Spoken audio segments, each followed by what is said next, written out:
ದೇಶ ಕಂಡ ಮೇಧಾವಿ ಅಪ್ರತಿಮ ನಾಯಕ ಮಾಜಿ ಮುಖ್ಯಮಂತ್ರಿ ಎಸ್ಎಂ ಕೃಷ್ಣ ಅವರು ವಯೋಸಹಜ ನಿಧನರಾಗಿದ್ದು ಅವರ ಅಗಲಿಕೆಗೆ ಜಿಲ್ಲೆಯ ಅನೇಕ ಶಾಸಕರು ಹಾಗೂ ಮುಖಂಡರು ಸಂತಾಪ ಸೂಚಿಸಿದರು. ಸಕಲೇಶಪುರ ಶಾಸಕ ಸಿಮೆಂಟ್ ಮಂಜು ಮಾತನಾಡಿ, ಮಾಜಿ ಮುಖ್ಯಮಂತ್ರಿಗಳು ಹಾಗೂ ಸಜ್ಜನ ರಾಜಕಾರಣಿಯಾಗಿದ್ದು ಎಸ್ಎಂ ಕೃಷ್ಣ ಅವರು ರಾಜ್ಯದಲ್ಲಿ ಐಟಿ-ಬಿಟಿಗೆ ಅತಿ ಹೆಚ್ಚು ಪ್ರಾಮುಖ್ಯತೆಯನ್ನು ನೀಡಿ ನಾಡಿನ ಹಲವು ಯುವಕ ಯುವತಿಯರಿಗೆ ದಾರಿಯಾಗಿದ್ದಾರೆ. ಇಂತಹ ಒಬ್ಬ ರಾಜಕಾರಣಿ ವಿಧಾನಸಭಾ, ವಿಧಾನ ಪರಿಷತ್, ರಾಜ್ಯಸಭಾ, ಲೋಕಸಭಾ ಸದಸ್ಯರಾಗಿ ಮುಖ್ಯಮಂತ್ರಿಗಳಾಗಿ ಸೇರಿದಂತೆ ವಿವಿಧ ಸ್ಥಾನಗಳನ್ನು ಪಡೆದು ಸೇವೆಯನ್ನ ಸಲ್ಲಿಸಿದ್ದು ಅವರ ರಾಜಕೀಯ ಜೀವನ ಇಂದಿನ ಯುವ ಪೀಳಿಗೆಗೆ ಮಾದರಿಯಾಗಬೇಕು. ಅವರ ಅಗಲಿಕೆಯನ್ನ ವೈಯಕ್ತಿಕವಾಗಿ ನನಗೆ ತುಂಬಾ ನೋವಾಗಿದೆ. ಅವರ ಕುಟುಂಬಕ್ಕೆ ದುಃಖ ಭರಿಸುವ ಶಕ್ತಿ ನೀಡಲಿ ಎಂದರು. ಅತಿ ಹೆಚ್ಚಿನ ಪ್ರಾಮುಖ್ಯತೆಯನ್ನು ಕೊಟ್ಟು ಈ ಭಾಗದ ಹಲವು ಯುವತಿಯರಿಗೆ ಇವತ್ತೇನಾದರೂ ಕೂಡ ಐಟಿ-ಬಿಟಿಯಲ್ಲಿ ಅತಿ ಹೆಚ್ಚಿನ ರೀತಿಯಲ್ಲಿ ಕೆಲಸ ಸಿಕ್ಕಿದೆ ಅಂತ ಹೇಳಿದ್ರೆ ಸನ್ಮಾನ್ಯ ಮಾಜಿ ಮುಖ್ಯಮಂತ್ರಿಗಳಾದಂಥ ಎಸ್ಎಂ ಕೃಷ್ಣ ಸಾಹೇಬರು ಮುಖ್ಯಮಂತ್ರಿ ಆದಂಥ ಸಂದರ್ಭದಲ್ಲಿ ಅಂತ ಹೇಳಿ ನನಗೆ ಹೇಳಲಿಕ್ಕೆ ತುಂಬ ಹೆಮ್ಮೆ ಆಗುತ್ತೆ. ಇಂಥ ಒಬ್ಬ ರಾಜಕಾರಣಿಯೊಬ್ಬರು ವಿಧಾನಸಭಾ ಸದಸ್ಯರಾಗಿ, ವಿಧಾನ ಪರಿಷತ್ತಿನ ಸದಸ್ಯರಾಗಿ, ರಾಜ್ಯಸಭಾ ಸದಸ್ಯರಾಗಿ, ಲೋಕಸಭಾ ಸದಸ್ಯರಾಗಿ, ಸ್ಪೀಕರ್ ಆಗಿ, ಉಪಮುಖ್ಯಮಂತ್ರಿಯಾಗಿ, ಮುಖ್ಯಮಂತ್ರಿಯಾಗಿ, ವಿದೇಶಾಂಗ ಸಚಿವರಾಗಿ, ರಾಜ್ಯಪಾಲರಾಗಿ ವಿವಿಧ ಹುದ್ದೆಗಳಲ್ಲಿ ಸೇವೆಯನ್ನು ಸಲ್ಲಿಸಿದ್ದಾರೆ. ಇವರು ಸೇವೆ ಸಲ್ಲಿಸಿದಂಥ ಸಂದರ್ಭದಲ್ಲಿ ಇವರಿಗೆ ಗೌರವ ಅನ್ನೋದಕ್ಕಿಂತ ಹೆಚ್ಚಾಗಿ ಅವರು ಯಾವ ಸ್ಥಾನವನ್ನು ತುಂಬಿದ್ರು ಆ ಸ್ಥಾನಕ್ಕೆ ಗೌರವ ತರ್ತಕ್ಕಂಥ ಕೆಲಸವನ್ನ ಎಸ್ಎಂ ಕೃಷ್ಣರವರು ಮಾಡಿದ್ದಾರೆ ಅಂತ ಹೇಳಿದ್ರು ಕೂಡ ತಪ್ಪಾಗಲಾರದು. ಇಂಥ ಒಂದು ಮಹಾನ್ ಚೇತನವನ್ನ ಈ ದಿನ ಕಳ್ಕೊಂಡಿರ್ತಕ್ಕಂಥದ್ದು ಇಡೀ ಕರ್ನಾಟಕ ರಾಜ್ಯಕ್ಕೆ ಒಂದು ಬಹುದೊಡ್ಡ. ಕಾಂಗ್ರೆಸ್ ಮುಖಂಡ ದೇವರಾಜೇಗೌಡ ಮಾತನಾಡಿ, ಇಡೀ ಯುವ ಜನತೆಗೆ ಅನ್ನವನ್ನ ನೀಡಿರುವ ಹೆಗ್ಗಳಿಕೆಗೆ ಎಸ್ಎಂ ಕೃಷ್ಣ ಅವರಿಗೆ ಸಲ್ಲುತ್ತದೆ. ಅವರು ದೇಶದ ರಾಜಕಾರಣದ ಎಲ್ಲಾ ಹುದ್ದೆ ನಿಭಾಯಿಸಿದವರು, ದೂರದೃಷ್ಟಿಯ ನಾಯಕರಾಗಿದ್ದ ಅವರು ರಾಜ್ಯದ ಐಟಿ ಕ್ಷೇತ್ರವನ್ನ ಉನ್ನತ ಮಟ್ಟಕ್ಕೆ ಕೊಂಡೊಯ್ದಿದ್ದಾರೆ. ಇಂತಹ ಅಮೂಲ್ಯವಾದ ವ್ಯಕ್ತಿಯನ್ನ ನಾವು ಕಳೆದುಕೊಂಡಿದ್ದೇವೆ. ಎಸ್ಎಂ ಕೃಷ್ಣ ಸಾಹೇಬರ ನಿಧನ ಇಡೀ ರಾಜ್ಯಕ್ಕೆ ನಷ್ಟ ಎಂದು ಸಂತಾಪ ಸೂಚಿಸಿದರು.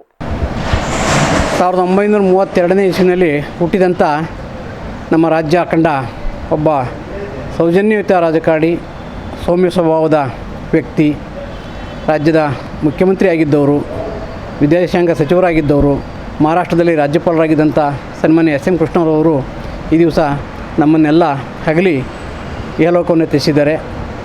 ಅವರ ಆತ್ಮಕ್ಕೆ ಶಾಂತಿ ಸಿಗಲಿ ಅಂತೇಳಿ ಭಗವಂತನಲ್ಲಿ ಪ್ರಾರ್ಥನೆಯನ್ನು ಮಾಡ್ತಾ, ಸನ್ಮಾನ್ಯರು ಇವತ್ತೇನಾದರೂ ಒಬ್ಬ ಬ್ರ್ಯಾಂಡ್ ಬೆಂಗಳೂರು ಅಂತ ಏನಾದ್ರು ಆಗಿದ್ದರೆ ಅದು ಎಸ್ ಎಂ ಕೃಷ್ಣವರಿಂದ.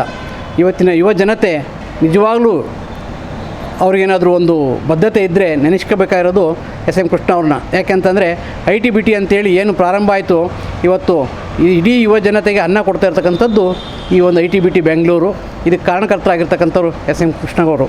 ಇಂಥ ಒಬ್ಬ ಬಿಜೆಪಿ ಮುಖಂಡ ವೇಣುಗೋಪಾಲ್ ಮಾತನಾಡಿ, ಹಿರಿಯ ರಾಜಕಾರಣಿ, ಕರ್ನಾಟಕದ ಅಜಾತಶತ್ರು ಎಸ್ಎಂ ಕೃಷ್ಣ ಅವರು ನಿಧನರಾಗಿದ್ದು ಇದು ತುಂಬಾ ದುಃಖದ ವಿಚಾರ. ಇಡೀ ದೇಶದಲ್ಲೇ ಅವರಿಗೆ ಅವರದ್ದೇ ಆದ ಗೌರವವಿತ್ತು. ತಮ್ಮ ಅಧಿಕಾರಾವಧಿಯಲ್ಲಿ ಅನೇಕ ಜನಪರ ಕಾರ್ಯಕ್ರಮಗಳನ್ನು ನೀಡಿದ್ದು ಬೆಂಗಳೂರು ಅಭಿವೃದ್ಧಿಗೆ ಶ್ರಮಿಸಿದವರು. ಆದರೆ ಇವತ್ತು ಅವರ ವಯೋಸಹಜ ಸಾವು ನೋವು ಮೂಡಿಸಿದೆ. ಅವರ ಆತ್ಮಕ್ಕೆ ಶಾಂತಿ ಸಿಗಲಿ ಎಂದು ಕಂಬನಿ ಮಿಡಿದರು. ಹಿರಿಯ ಮುತ್ಸದ್ದಿ ರಾಜಕಾರಣಿ, ಕರ್ನಾಟಕದ ಅಜಾತಶತ್ರು ಎಂದೇ ಹೇಳಲಾಗುವ ದಿವಂಗತ ಎಸ್ ಎಂ ಕೃಷ್ಣರವರು ಇಂದು ತೀರಿಕೊಂಡಿದ್ದಾರೆ. ಬಹಳ ದುಃಖದ ವಿಷಯ.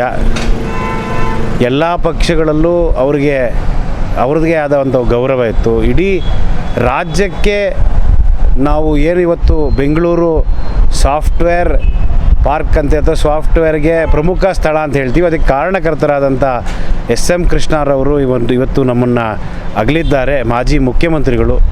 ಅವರ ಕುಟುಂಬಕ್ಕೆ ದುಃಖ ಭರಿಸುವ ಶಕ್ತಿ ನೀಡಲಿ. ಮತ್ತೊಮ್ಮೆ ಎಸ್ ಎಂ ಕೃಷ್ಣ ಥರ. ಬಿಜೆಪಿ ಮುಖಂಡ ನಿತಿನ್ ಗೌಡ ಉಡುವಾರೆ ಮಾತನಾಡಿ, ಎಸ್ಎಂ ಕೃಷ್ಣ ನಿಧನ ನೋವಿನ ವಿಚಾರ ಹಾಗೂ ತುಂಬಲಾರದ ನಷ್ಟ ತಂದಿದೆ. ಅವರ ಕಾಲಘಟ್ಟದಲ್ಲಿ ರಾಜ್ಯವನ್ನ ವಿಶ್ವದಲ್ಲಿ ಗುರುತಿಸುವಂತಾಗಿದೆ. ದೂರದೃಷ್ಟಿಯುಳ್ಳ ರಾಜಕಾರಣಿ ಅವರು. ಕ್ಯೋನಿಕ್ಸ್ ಮೂಲಕ ಗ್ರಾಮೀಣ ಜನರ ಬಳಿಗೆ ತಂತ್ರಜ್ಞಾನ ತಲುಪಿಸಿದವರು. ರಾಜಕಾರಣದ ಪ್ರಮುಖ ಹುದ್ದೆಗಳನ್ನು ಸಕಾರಾತ್ಮಕ ಹಾಗೂ ಪ್ರೀತಿ ಮೂಲಕ ಅಲಂಕರಿಸಿದವರು. ಅವರ ಜೀವನವೇ ನಮಗೆಲ್ಲ ಮಾರ್ಗದರ್ಶನ ಮತ್ತು ಸಂದೇಶ. ಅವರ ಅಗಲಿಕೆ ತುಂಬಲಾರದ ನಷ್ಟ. ಅವರ ಆತ್ಮಕ್ಕೆ ಶಾಂತಿ ಸಿಗಲಿ ಎಂದರು. ನಮ್ಮ ದೇಶ ಕಂಡಂಥ ಸ್ವಭಾವ ಸರಳ ವ್ಯಕ್ತಿ ಎಸ್ ಎಂ ಕೃಷ್ಣ ಸರ್ ಅವರ ವಿಧಿವಶ ಆಗಿದ್ದಾರೆ. ಇವತ್ತು ತುಂಬ ನಷ್ಟವನ್ನು ನಾವು ನಮ್ಮ ಕರ್ನಾಟಕ ಜನತೆ ಹಾಗೂ ನಮ್ಮ ದೇಶ ಜನತೆ ಇವತ್ತು ನಷ್ಟದಲ್ಲಿದ್ದೀವಿ ಅನ್ನೋದು ಭಾವಿಸ್ತೇನೆ.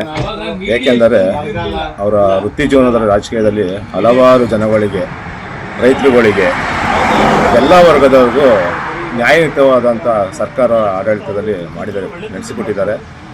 ಇವತ್ತು ಅವರು ವಿಧಿವಶ ಇರೋದು ತುಂಬ ಆದಷ್ಟು ನಷ್ಟ ಆಗಿದೆ. ಅವ್ರ ಬಗ್ಗೆ ಒಂದು ಎರಡು ಮಾತಲ್ಲಿ ಮಾತಾಡೋಂಥ ವಿಷಯವಲ್ಲ.